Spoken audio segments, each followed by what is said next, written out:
Assalamualaikum warahmatullahi wabarakatuh. Gimana kabarnya Pak Ferry? Alhamdulillah Pak Ferry selaku Kaproli di TBSM. Pada hari ini saya selaku Kepala SMK Al-Fauzini ingin mengetahui bagaimana anak TBSM mempraktekkan sesuai kompetensinya. Siapa yang mau jadi pemeran utama? Namanya yang keras nih. Namanya siapa? Siapa? Ahmad Ridho Mutarom. Ya, silakan mulai dari mana Pak Ferry? Mulai dari pengecekan aki, Pak.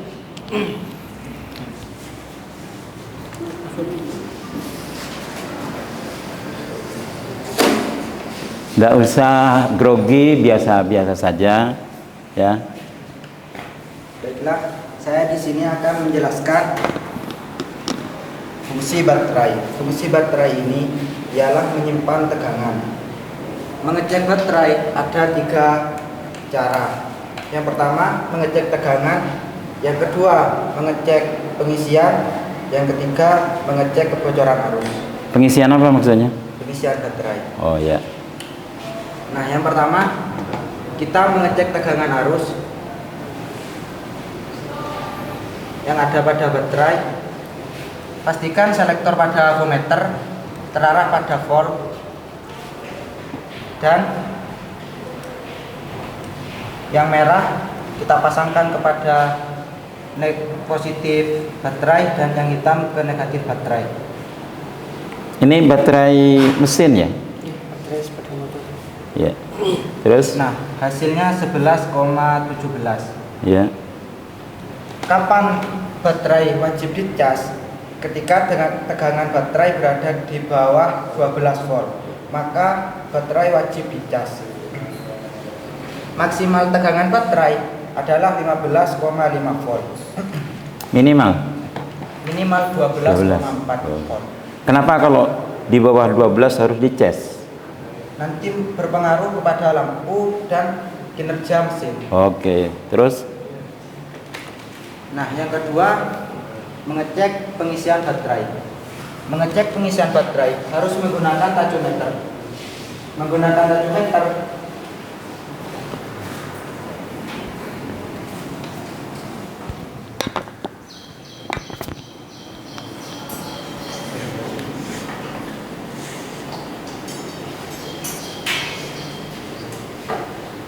itu apa Pak Ferry? Taciometer. Taciometer. RPM sepeda motor. Karena sepeda motornya nggak jalan, maka itu yang mendeteksi kecepatan mesin. Oke, lanjut. pastikan pada taciometer pada mode 1 dan kabel taciometer pasangkan kepada kabel busi.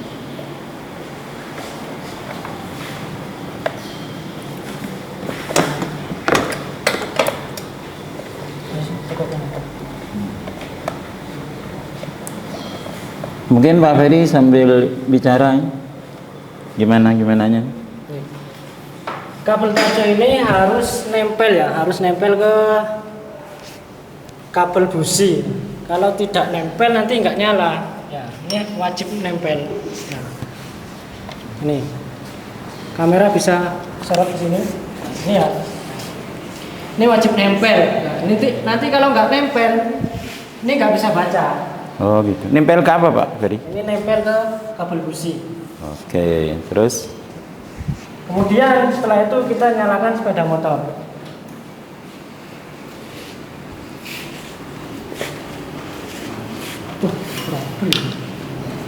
Gak hidup ya? Ada yang salah mungkin. Motornya nggak kuat.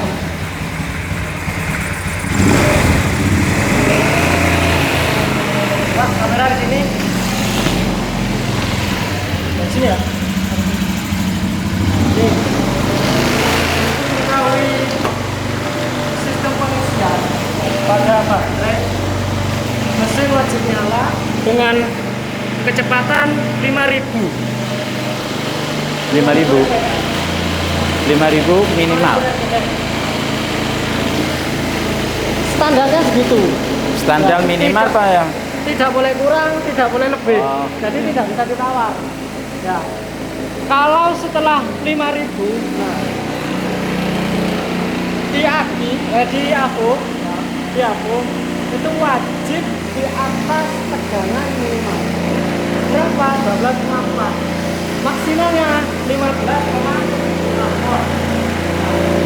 Kenapa kalau kelebihan? Nanti kalau kelebihan itu namanya overcharge. Nanti akan merusak baterai. Ya. Itu kan 5.000 saja.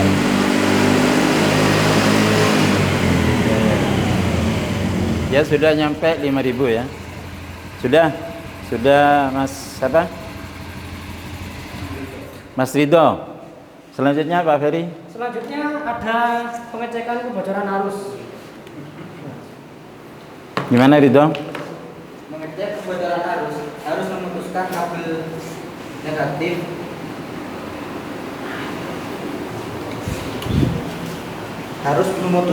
antara aki dan negatif sepeda motor harus terputus.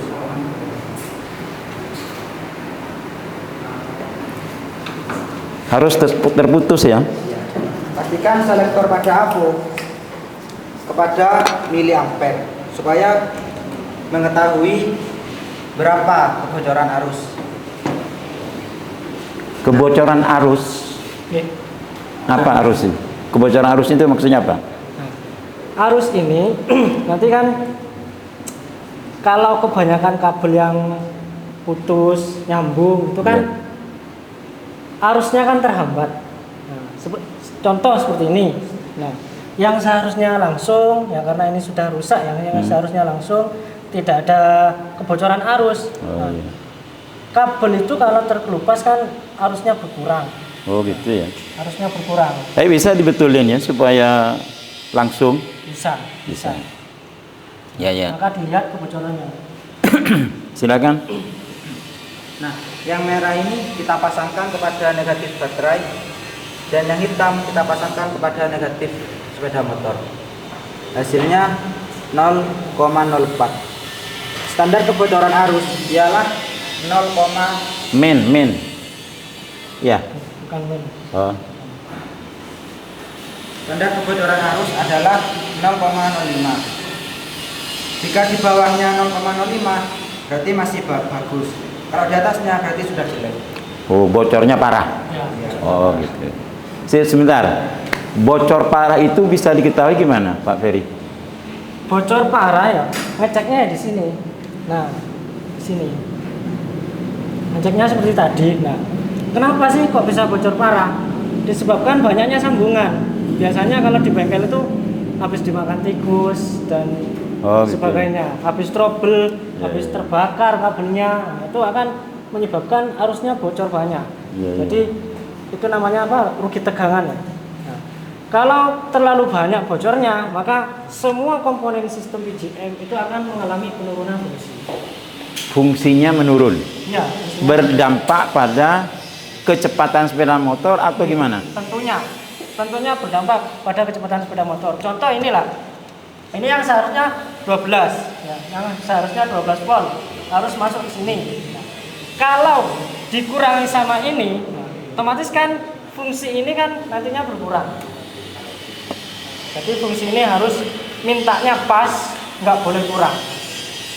Jadi kalau berkurang maka ini akan mengalami penurunan fungsi. Nah, yang namanya mengalami penurunan fungsi, nanti bahan bakar keluar ke sini, masuk ke dalam injektor ini, tidak akan maksimal, akan sedikit. Karena apa? Tegangan di sini kurang. Tegangannya berkurang. Kalau bocoran arusnya banyak. Iya. Kemudian jadi ini Ridho sudah menunjukkan bagaimana sepeda motor ini supaya berfungsi maksimal agar tidak terjadi kebocoran yang parah. Kalau bisa tidak bocor sama sekali. Ya, lanjut. Luar biasa nih BBSM. Nah, Nanti yang seperti ini tidak hanya ridho ya, bisa dilakukan oleh teman-teman yang lain ya. Lain kali Pak. Lanjut ridho. Nah, yang kedua kita mengecek oli. Oli.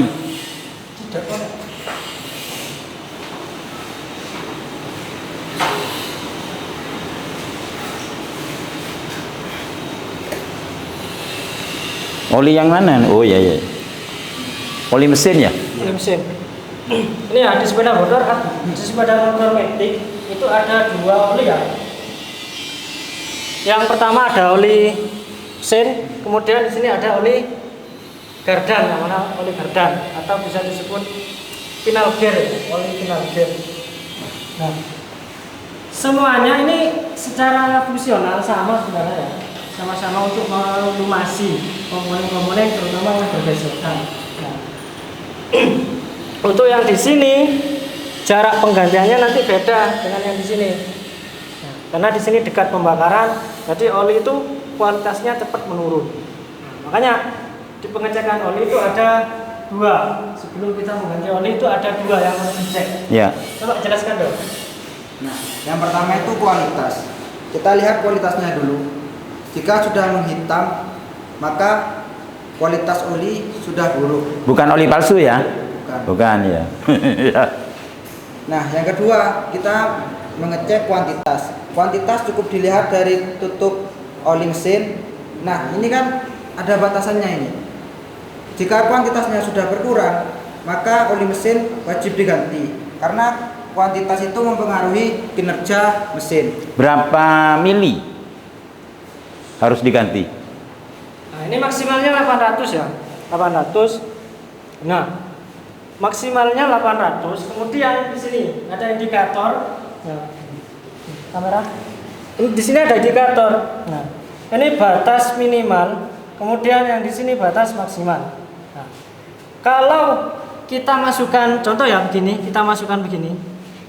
Nah, tidak boleh diputar. Nah, kita masukkan gini. Nah, kalau di sini masih tersentuh dengan oli, itu artinya kuantitas oli itu masih baik. Ingat, kuantitas bukan kualitas. Iya, iya. Ya. Kemudian kalau melebihi di sini, ya, sini, nah, itu nggak baik, justru nggak baik. Oh. Kenapa? Kebanyakan nggak baik, Kebanyakan nggak baik, kurang nggak juga baik. nggak baik. Oh gitu ya. Ya. Kenapa? Jelasannya kalau kurang, ya sistem gesekan, nah, nanti itu tidak akan baik. Karena apa? Kurangnya oli. Karena oli itu fungsinya untuk mendinginkan, membersihkan dan sebagainya. Kemudian kalau kelebihan, apa dampaknya? Nah, di sistem pernafasan. Ya, jadi mesin itu butuh ruang Nafas. pernafasan. Ya, jadi butuh ruang pernafasan karena oli itu mudah teroksidasi. Ya, jadi nguap.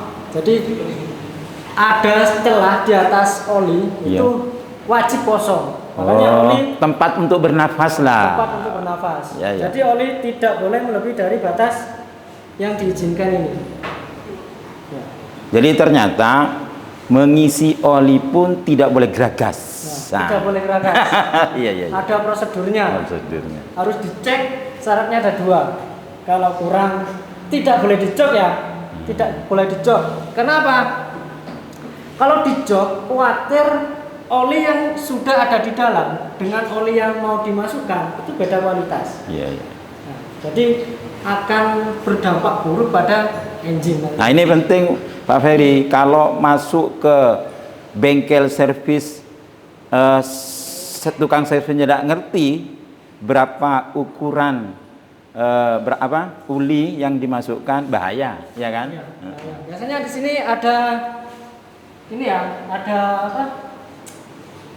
Ada indikator biasanya, ada tulisannya, ditutupnya sini ya. Iya, ada kalau tulisannya. iya. Itu seberapa banyaknya oli yang ada di dalam. Sebentar, biasanya kita kalau beli oli di toko itu kan sudah ada ukuran standarnya ya. Ya. Tapi kadang-kadang saya kalau ke bengkel itu masih ada sisanya. Ini Gimana itu? penjelasannya. Sisa oli ya, itu memang diwajibkan untuk disisakan. Kenapa? Karena takaran oli 800 itu untuk mesin yang habis overhaul. Iya, iya. Overhaul itu turun mesin semua. Nah, itu wajib dimasukkan semua, tidak boleh disisa. Nah, kenapa kalau hanya ganti oli disisakan sedikit? Ya, itu dikhawatirkan terlalu banyak. Karena apa? Oli yang ditap itu tidak benar semuanya ya, tidak semuanya keluar, tetapi masih ada di dalam. Makanya disisakan untuk mengantisipasi terlalu banyak. Ya, ya.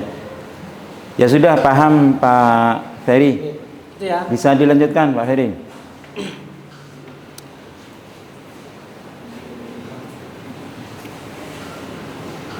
Kemudian terus ada. Apa tuh? Selanjutnya tuh.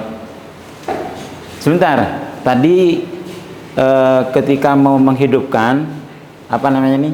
Starter. Starternya kok tidak bisa, kenapa? Dok. Karena tegangan aki kurang. Oh gitu ya. Karena starter hidup jika tegangan berada di atas 12,4 volt. Oh iya. Berarti kan tadi aki 11,17. Iya. Di bawah 12,4 volt. Jadi tidak kuat. Tegangannya kurang. Tapi bisa dibetulin ya?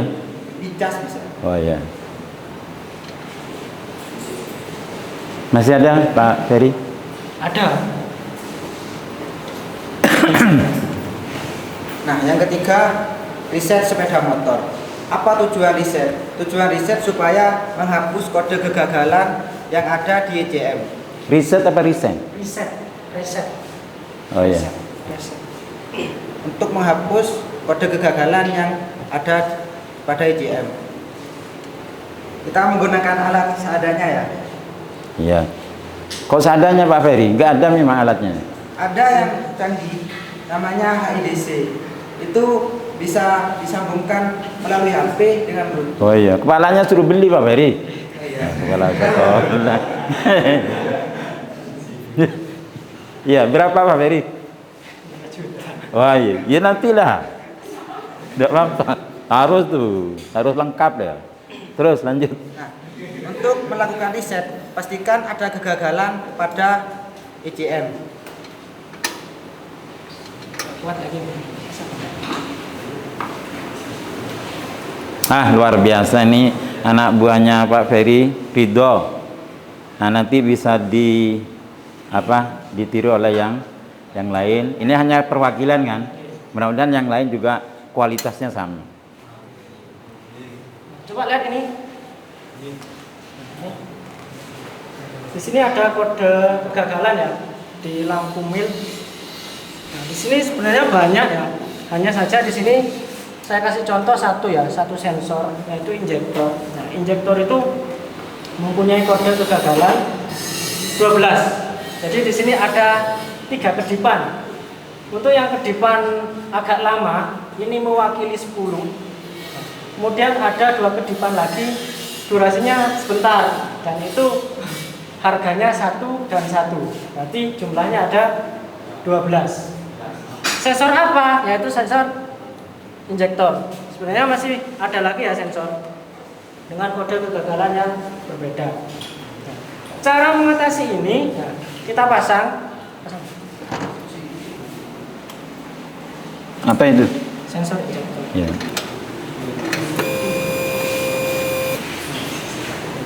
Ini sudah hilang, ya, ini sudah hilang. Tetapi kalau kita langsung nyalakan sepeda motor, itu akan berdampak negatif. Ya. Negatifnya di mana? Nah, sini. Ini namanya ECM, Engine Control Module.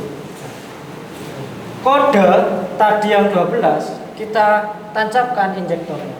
Ini hilang, tetapi masih nyimpan kode kegagalan. Dan itu mesin tidak boleh dinyalakan atau digunakan, tidak boleh. Nah, kode kegagalan tadi nyimpannya di sini. Apa ini dulu? Ini namanya ECM. ICM ya? ECM, Engine Control Oh, Module. engine. Ya, ECM. ECM, Engine Control Module. Nah, kode kerusakan tadi masuk ke sini dan mengakibatkan ini mengalami penurunan fungsi. Kalau Kodenya tidak dibuang, kalau tidak diriset. Nah, seperti HP lah.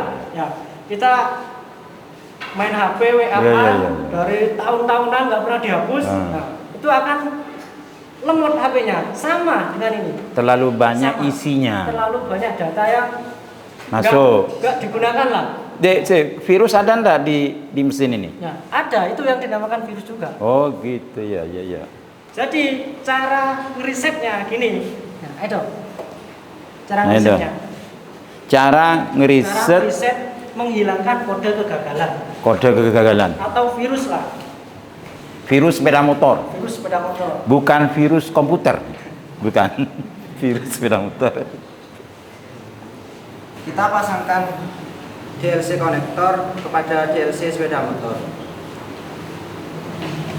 Setelah kita pasangkan, kita hidupkan kunci kontak. Nah, kita lepas DLC konektor ini, Hidup ya? Dan pasang lagi. kemudian pasang lagi. Nah, batasan melepas 3 sampai 5 detik.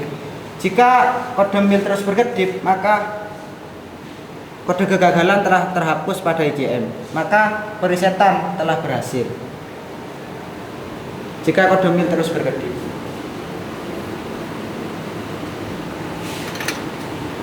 Setelah itu kita lepaskan DLC, lalu kita pasang lagi tutupnya, dan telah berhasil menghapus kode kegagalan pada IGM. Sudah Pak Ferry. Apa selanjutnya Pak? Kemudian ini ya ada mode ya. Mode. Nah, di sepeda motor itu ada istilahnya mode 1, 2 dan 3. Apa sih itu mode? Mode itu untuk mengantisipasi sepeda motor itu ada di ketinggian berapa mdpl. Ya, mdpl itu meter di atas permukaan laut. Jadi kalau di daerah Malang sini ya kan di bawah 1000 di atas permukaan laut. Ya, itu mode 1. Ya, jadi kalau di atas 1000 kalau di daerah Malang, kalau di mode 1 itu ada di ketinggian 1000 sampai 1500. Mode 2 ada di ketinggian 1500 sampai 2000 dan seterusnya. Ya. Di Malang ini kebetulan ada di 1000 ya, ada 1000 meter. Di atas permukaan laut. Di atas permukaan laut. Loh, apa ada pengaruhnya Pak? Ada pengaruhnya. Ya, jadi pengaruhnya di mana sih? Sebenarnya pengaruhnya di tekanan atmosfer ini, angin. Ya, jadi contoh saja lah, kita naik ke gunung di dataran tinggi dengan yang di dataran rendah. Nah, pasti udara itu, tekanan udara pasti kan berbeda. Ya, di atas bukit itu agak tinggi, ya, dan di kita tidak, di dataran rendah. Jadi pengaruh sekali di sepeda motor. Karena campuran bahan bakar dan udara itu sangat berpengaruh pada sistem kerjanya mesin. Wah, luar biasa ya.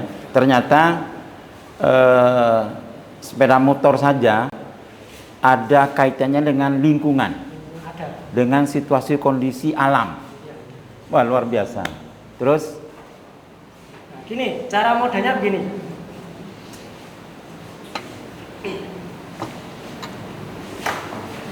Kita pasangkan alat untuk mengatur mode pada sensor IAT, lalu kita hidupkan kunci kontak dan melepasnya. Sik, cut ya. Ini reset TP ya. Ini reset TP, bukan mode. oh, ada kesalahan. Ini reset TP ini namanya. Ya, ada apa-apa, Jadi, biasa lah. Reset TP itu yang dicopot adalah EOT, engine oil temperature. Jadi ini sensor juga. Nah, jadi ini kalau dicopot ini kedip. Berapa kedipannya? 7. 7 kedipan. 7 kedipan. Itu menandakan sensor EOT rusak atau soketnya terlepas. Nah, contohnya begini. Mm-mm. Nah, pasang lagi. Ya. Atau kita langsung reset bisa. Nah, coba. Ini meriset kode yang menyebabkan bisa terganggunya sepeda motornya. Ya. Ini saya kalau bertanya agak bisa Pak Ferry, tapi kalau suruh praktekkan tidak bisa. Ini sudah berhasil ya. Berhasil ya?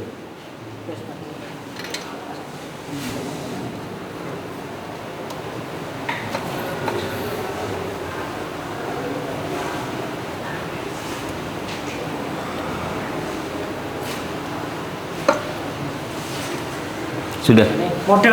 Sekarang mode. Sekarang kita mode. Nah, Nah, mode itu pertama kita tarik gas penuh ya. Tarik gas penuh. Sebelum dihidupkan. Sebelum dibuka, sepeda dalam keadaan mati Oh, iya. atau tidak nyala. Ya, kita tarik gas penuh, kemudian kunci kontak nyalakan. Ya, kunci kontak dinyalakan setelah gas ditarik penuh. Kemudian Nih, itu kedip-kedip kenapa? ini ya. Pak? Ini kedipan 4 menunjukkan ini adalah mode 4. Kalau mode 4 kita nyalakan sepeda motor di sini di dataran di bawah 1000 atau di bawah 1500, maka sepeda nggak akan normal, berebet, Oh, iya iya iya. berebet. Karena apa? Tadi udara itu sangat mempengaruhi di sepeda motor. Ini contohnya mode 4. Kita mode 2. Nah, ini ya, kita matikan. Coba dilihat, coba diperhatikan gasnya. Kita gas, kita nyalakan. Gas lepaskan. Ya, nunggu ini ya. 1, 2, stop. 1, 2. Nah, ini sudah mode 2. Apa bedanya mode 2 dengan mode 4? Mode 2 dan mode 4 bedanya ada di dataran sepeda motor. Sepeda motor itu ada di atas meter berapa ribu di atas meter permukaan laut. Iya. Ya. Jadi kalau mode 2 itu ada di 1500 sampai 2000. Sebentar Pak Ferry, kalau kebetulan banjir, apa ada juga hubungannya dengan mode? Banjir. Kalau banjir sih nggak ada ya, nggak ada Nggak ada. hubungannya dengan mode. Oh iya iya. Cuma ya jangan sampai kesini lah ya, kalau banjirnya nyampe sini ya Mati ya. jelasnya akan mati ya sepeda Iya. motor.